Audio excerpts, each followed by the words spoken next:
En el Antiguo Testamento, busque el libro de Nehemías.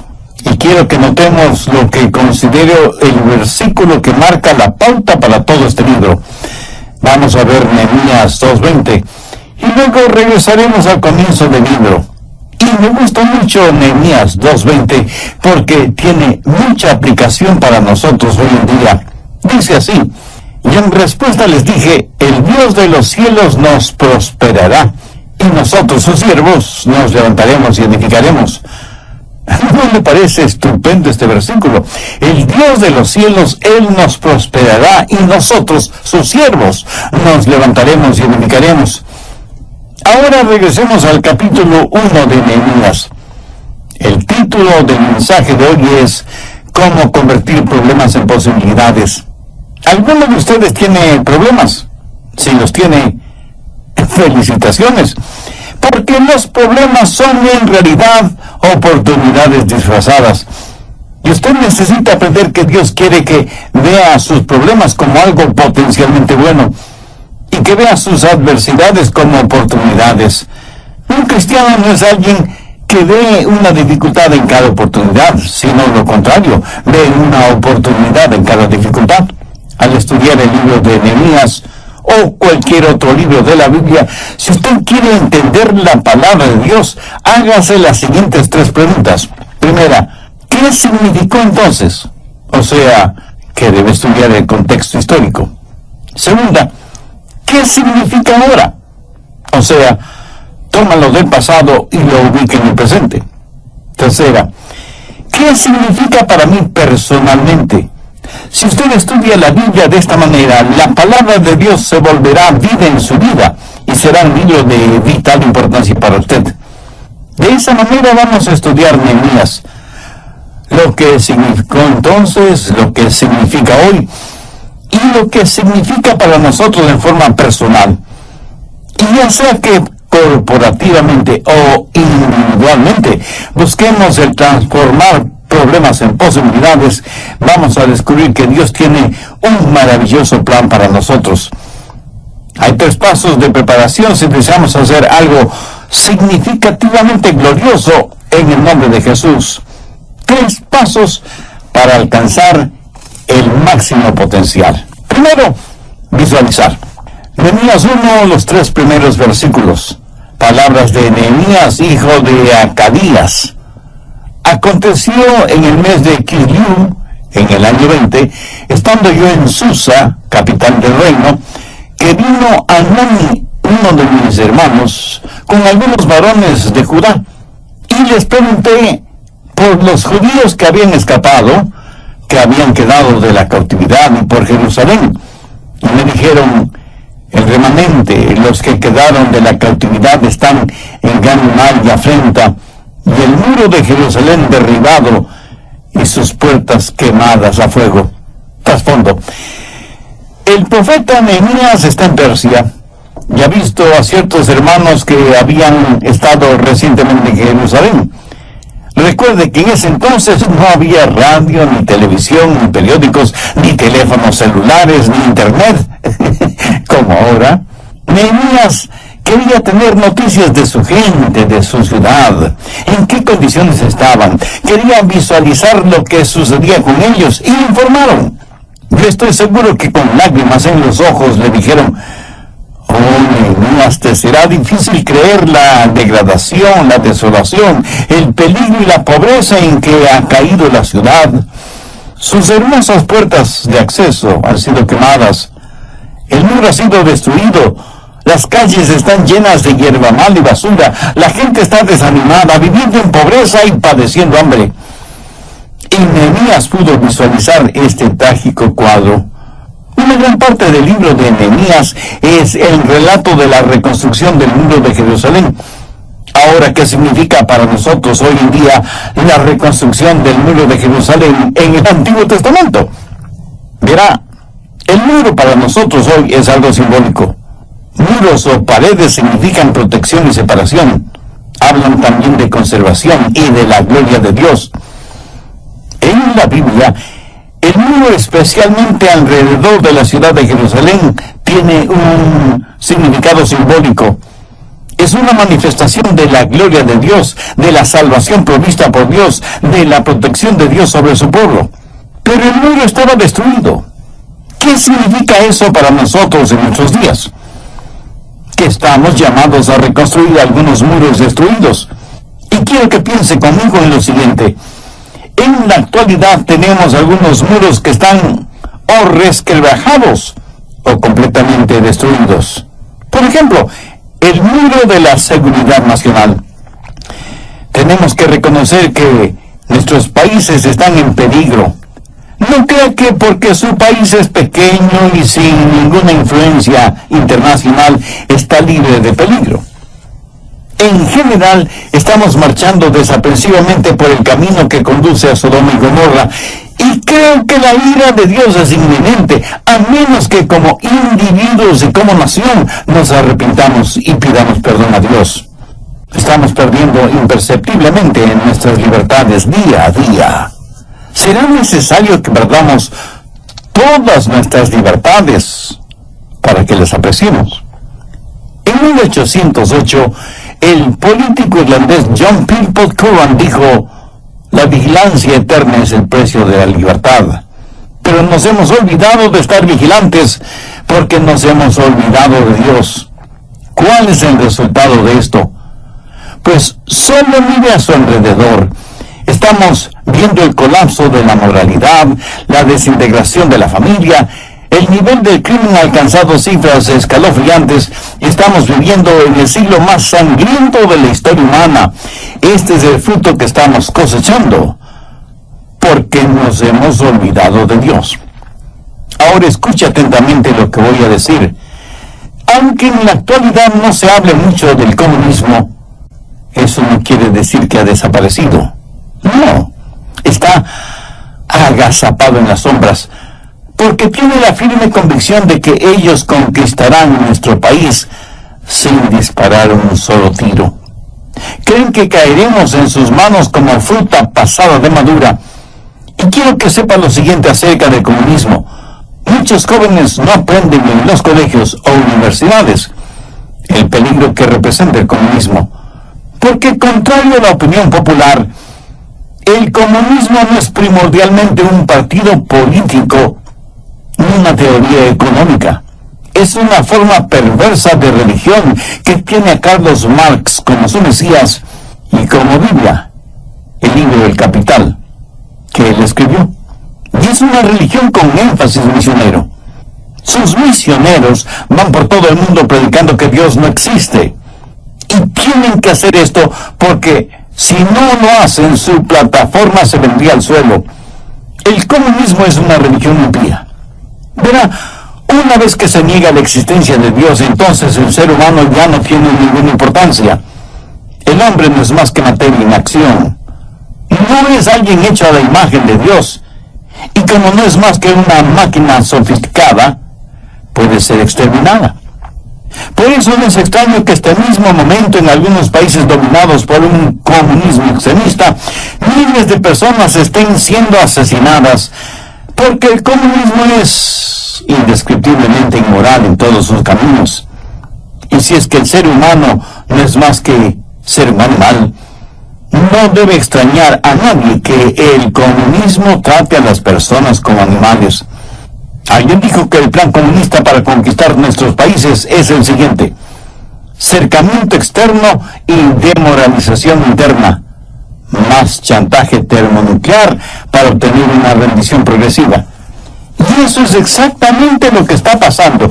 Estamos rindiéndonos, renunciando a nuestras libertades morales y éticas día a día, paso a paso, camino hacia atrás, cumpliendo inocente o tontamente con la consigna comunista.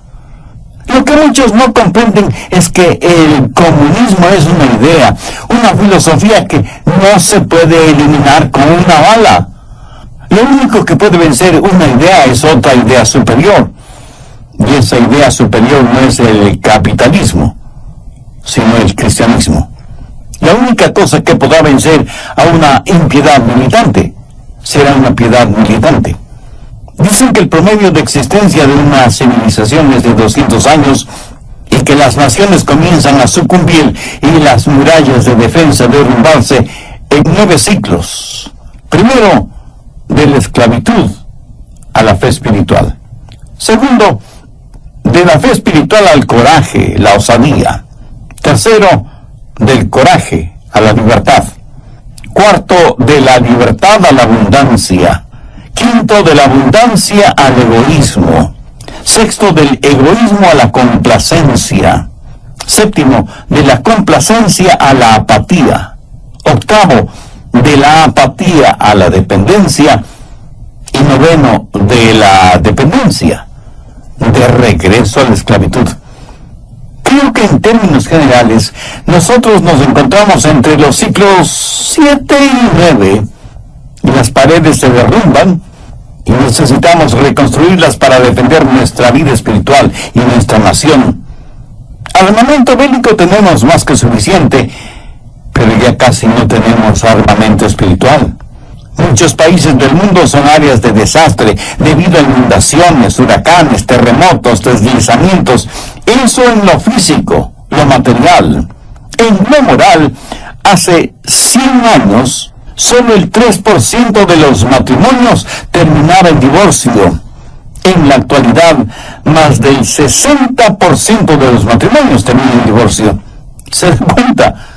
En 100 años, el porcentaje de hogares destruidos ha ido del 3% al 60%. Las paredes morales casi han desaparecido.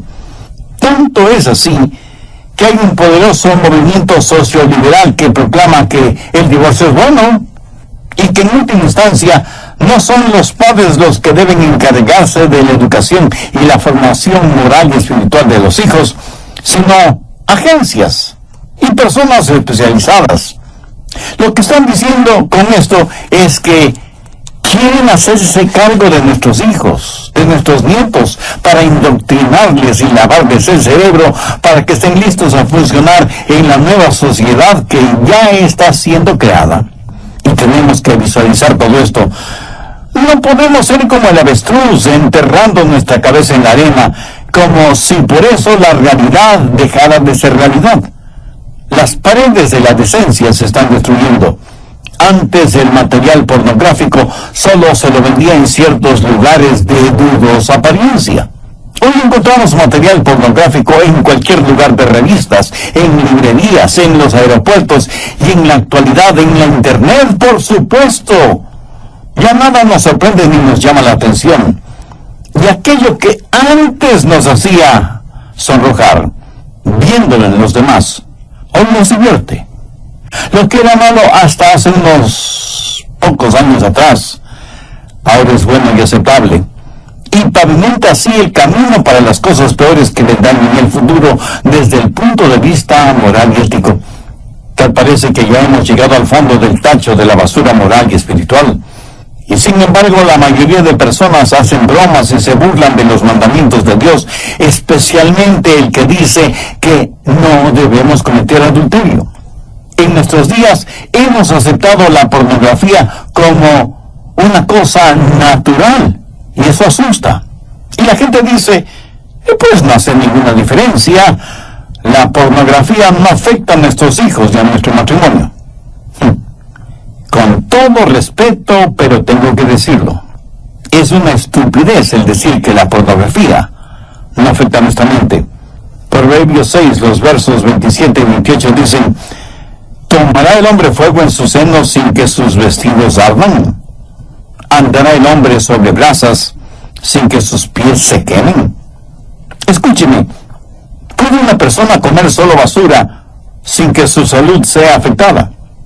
Dicen que lo que nosotros o nuestros hijos miran en el cine o en la televisión no nos afecta en nada. Si eso es cierto, ¿por qué la industria y el comercio invierten millones de dólares en propaganda si las personas que miran y escuchan esas propagandas no van a ser afectadas o influenciadas de ninguna manera? ¿Por qué poderosas empresas pagan millones por un minuto de propaganda de sus productos en la televisión si saben que eso no afectará en nada a los televidentes? Por supuesto que somos afectados por lo que escuchamos y por lo que vemos, ya sea que se trate de productos alimenticios, de automóviles nuevos, de fisicoculturismo, de televisores de alta definición y principalmente de sexo. De hecho, lo que vemos nos está molestando porque aquello que estimula nuestra mente determina lo que somos. No en vano las murallas de la decencia moral están prácticamente en escombros. ¿Se ha percatado lo que está sucediendo en el sistema educativo? Hemos permitido que se prohíba la oración en las escuelas. O sea, hemos sacado a Dios de los centros educativos.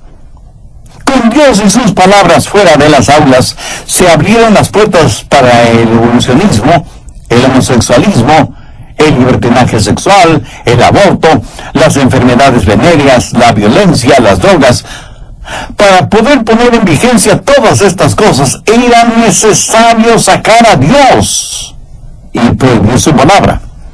Reconozco que probablemente hay profesores y profesoras que quieren enseñar a sus alumnos a que hagan lo correcto.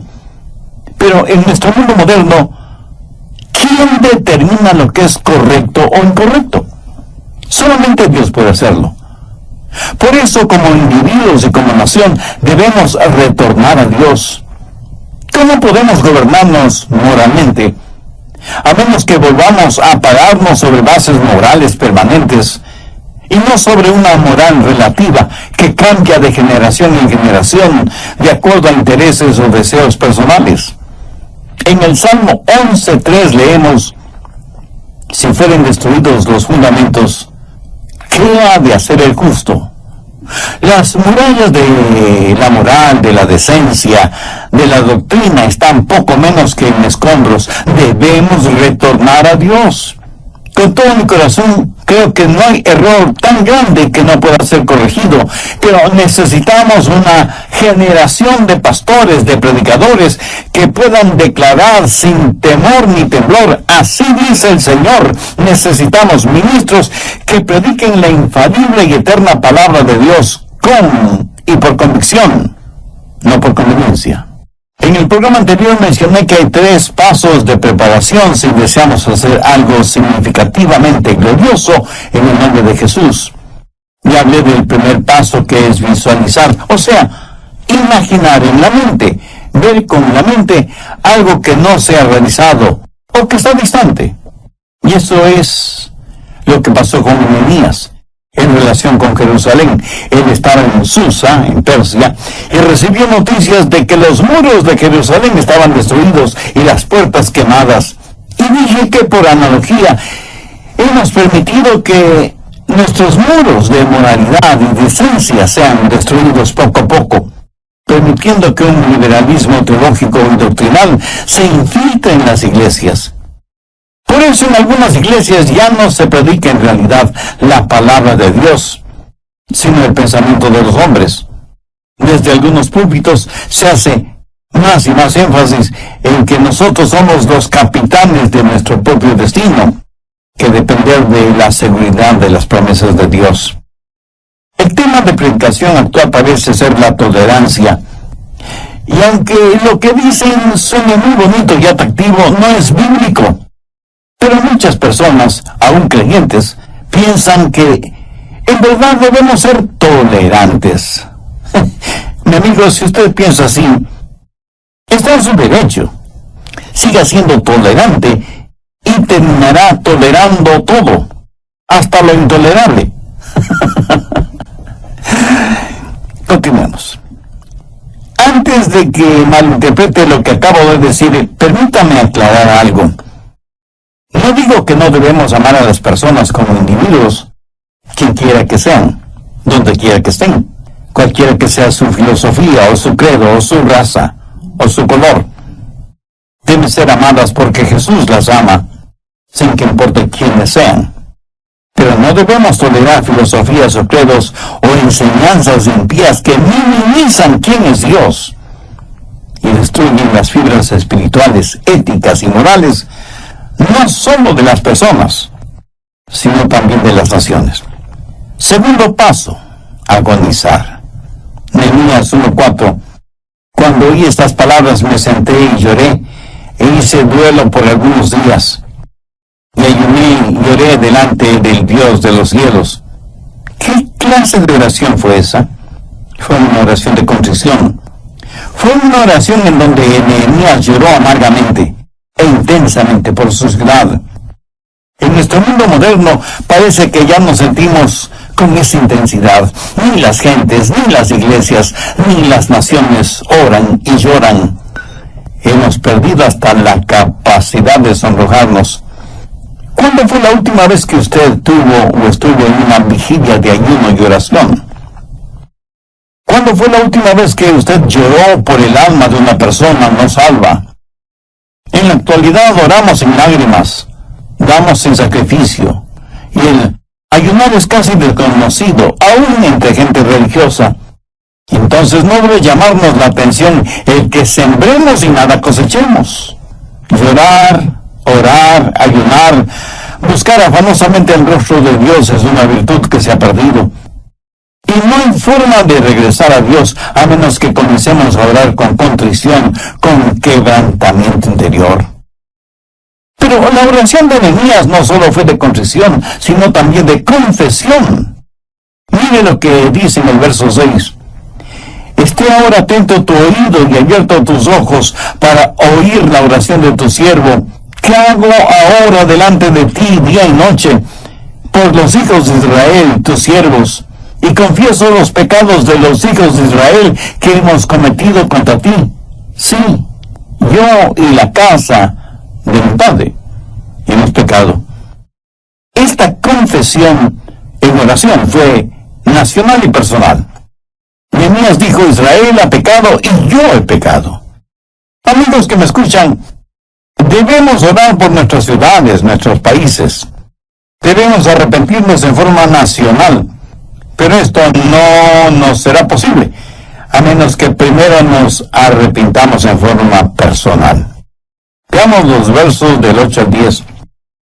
Acuérdate ahora de la palabra que diste a Moisés tu siervo, diciendo, si vosotros pecareis, yo os dispersaré por los pueblos, pero si os volviereis a mí, y guardareis mis mandamientos, y los pusiereis por obra, aunque vuestra dispersión fuere hasta el extremo de los cielos, de allí os recogeré, y os traeré al lugar que escogí para hacer habitar allí mi nombre.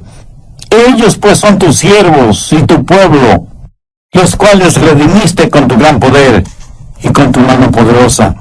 Mi amigo, la oración no es para cambiar los designios de Dios, sino más bien pidiendo ayuda para cumplir su voluntad. Encuentre una promesa de la palabra de Dios que signifique algo que Dios quiere que usted haga y póngase a hacerla, póngase en acción. La oración de Nehemías fue una oración de contrición, de confesión, de confianza y de entrega. Veamos el verso 11. Te ruego, oh Jehová, esté ahora atento tu oído a la oración de tu siervo y a la oración de tus siervos, quienes desean reverenciar tu nombre. Concede ahora buen éxito a tu siervo y dale gracia delante de aquel varón, porque yo servía de copero al rey. Nehemías tenía un trabajo muy importante. Era copero de este rey rico, importante, y se daba el lujo de tener un copero que todos los días venía trayendo para el rey vino y deliciosos bocaditos. Ser copero del rey era un trabajo muy importante y muy bien remunerado, porque tenían que estar con el rey siempre, aún en los momentos más personales, a menos que el rey manifestara lo contrario. Por lo tanto, Nehemías estaba ajeno a la pobreza, a la degradación y a la destrucción detrás de las murallas de Jerusalén. Estaba cómodo y tranquilo en el palacio, desempeñando fiel y honestamente su trabajo. Pero Dios tenía planes especiales para él. Cuando Nehemías tuvo noticias de lo que sucedía en Jerusalén, se dijo, por la gracia de Dios voy a involucrarme en esa obra. Dios, sé que me estás llamando y sé que prosperarás la obra que me has confiado. No me importa abandonar la comodidad, riqueza, e influencia que tengo aquí en el palacio. Quiero entregarme por completo a tu voluntad. Tercer paso, organizar. La gente a veces se vuelve tan espiritual que fracasa en hacer cosas prácticas. Lo extraordinario de Nehemías es que él fue profundamente espiritual e intensamente práctico. Y cuando Dios comenzó a moverse en el corazón de Nehemías y él supo de las murallas destruidas de Jerusalén y de las necesidades de su pueblo, su mente comenzó a trabajar y a desarrollar un plan guiado por los pensamientos de Dios. Cuando como cristianos en forma personal o como iglesia en forma congregacional hacemos planes, debemos empapar y saturar nuestros planes en oración para asegurarnos de que no son en realidad nuestros planes, sino los planes de Dios. A algunas personas no les gusta planificar. De hecho, muchas piensan que si usted es muy organizado, no es espiritual. Escúcheme, usted no es espiritual si es un desorganizado. Porque Dios es un Dios muy práctico. Y Él dice que todo debemos hacerlo decentemente y en orden. Veamos Nehemías 2, versos del 1 y 2. Sucedió en el mes de Nisán, en el año 20 del rey Artajerjes, que vine delante de él, tomé el vino y lo serví al rey. Y como yo no había estado triste en su presencia antes, me dijo el rey, ¿por qué está triste tu rostro?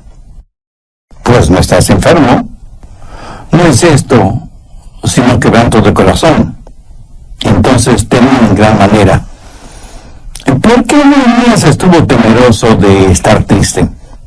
Porque ningún copero o ningún siervo de un rey se hubiera atrevido a venir ante un rey oriental con un rostro triste, porque eso entristecería al rey. Por lo tanto, estar triste delante del rey era imperdonable y el castigo era la muerte. Por eso Nehemías tuvo temor. Y el rey le dijo, tú no estás enfermo, entonces, ¿por qué estás triste? Nehemías tenía una carga sobre su corazón que no podía ocultar, y la tristeza que tenía en su corazón se reflejaba en su rostro. Pero Nehemías había orado y había buscado el rostro de Dios. Verso 3. Y dije al rey, para siempre viva el rey. ¿Cómo no estará triste mi rostro cuando la ciudad casa de los sepulcros de mis padres está desierta y sus puertas consumidas por el fuego? Me dijo el rey, ¿qué cosa pides? Entonces oré al rey de los cielos. ¿Cree usted que Nehemías respondió lo primero que se le ocurrió? De ninguna manera. Él había estado planificando por 4 meses. Él sabía exactamente lo que quería. Y él le pidió al rey 3 cosas que nosotros también necesitamos pedir a nuestro rey de reyes. Primero, el permiso de un rey terrenal. Escuche, no era el rey terrenal el que estaba dando el permiso.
¿No sabe usted que los reyes terrenales están controlados por el rey celestial, el rey de reyes? La Biblia dice que el corazón del rey está en manos del Señor, y como ríos de agua, lo dirige como Él quiere. Segundo, pidió la protección del rey. Verso 7. Además, dije al rey, si le place al rey, que me den cartas para los gobernadores al otro lado del río, para que me franqueen el paso hasta que llegue a Judá. Nehemías le está diciendo al rey que al viajar y cruzar fronteras, muchos le preguntarán quién es él y qué autoridad tiene. Por eso le solicita documentos oficiales que prueben que tiene el permiso del rey Artajerjes. En otras palabras, Nehemías le dice al rey, rey, quiero tu protección. Amigo, ¿no le da gozo el saber que como hijo de Dios, usted tiene la protección del Rey del universo? ¿No le fascina y emociona el saber que todas sus promesas están en la Biblia? ¿No le parece maravilloso el que Él nos haya dado autoridad? Jesús nos ha dado autoridad sobre el poder del enemigo, porque Él mismo dijo, toda potestad, o sea, autoridad, me es dada en el cielo y en la tierra, por tanto, id y haced discípulos a todas las naciones, y yo estoy con vosotros todos los días hasta el fin del mundo. Tercero, solicitó la provisión del rey. Veamos Nehemías 2:8. Y carta para Asaf, guarda del bosque del rey, para que me dé madera para enmaderar las puertas del palacio de la casa, y para el muro de la ciudad, y la casa en que yo estaré. ¿Qué está diciendo? El rey, para lo que es necesario hacer y construir, se requiere una buena cantidad de materiales. Ahora, note con mucho cuidado lo que Nehemías dice al final del verso 8. Y me lo concedió el rey según la benéfica mano de Dios sobre mí. ¿Lo ven?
El rey Artajerjes solo fue un instrumento en las manos del rey de reyes.